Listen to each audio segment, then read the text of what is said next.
బాలేబాబు గారు ఆడపిల్లలతో వస్తున్నారు. మన పద్మభూషణుడు వస్తున్నాడు. పూర్ణ కుంభంతో స్వాగతం పలుకుతున్నాము.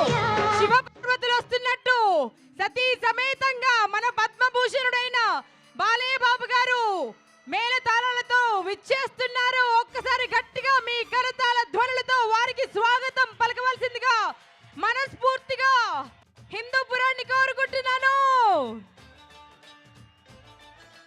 వేద మంత్ర పఠనం మధ్య మేళతాళాలతో పూర్ణ కుంభ స్వాగతం పలుకుతున్నాం మా పద్మభూషణుడికి.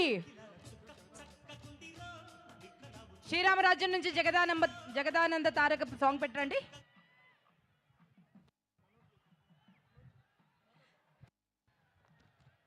మన God of masses the legendary Padma Bhushan Nandamuri Balakrishna గారు విచ్చేస్తున్నారు. సతీ సమేతంగా వసుంధరాదేవి సమేతంగా విచ్చేస్తున్నారు.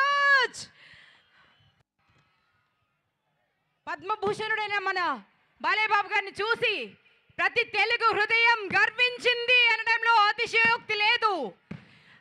5 దశాబ్దాలుగా అప్రతిహతంగా చేసిన క్యారెక్టర్ చేయకుండా ఎన్ని విలక్షణమైన క్యారెక్టర్స్ చేసి మన గుండె నిండిపోయినటువంటి మన బాలేబాబు గారు కేవలం నటుడు మాత్రమే కాదు, ప్రజా ప్రతినిధిగా తనకు తిరుగు లేదు.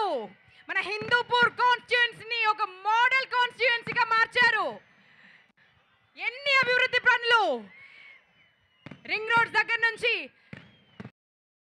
హిందూపూర్ ప్రజల దాహార్తిని తీర్చడం దగ్గర నుంచి, అన్నా క్యాంటీన్స్ దగ్గర నుంచి, ఒక్కటేమిటి మాతా శిశు సంక్షేమం అంటూ మన గవర్నమెంట్ ఆసుపత్రికి ఎంత గొప్ప హంగులు దిద్దారండి.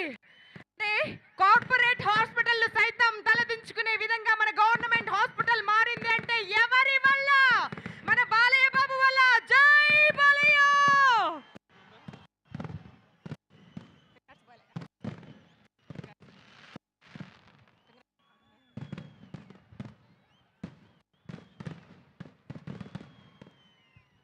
శివపార్వతులు విచ్చేసినట్టు సతీ సమేతంగా మన బాలయ్య బాబు రావడం జరిగింది.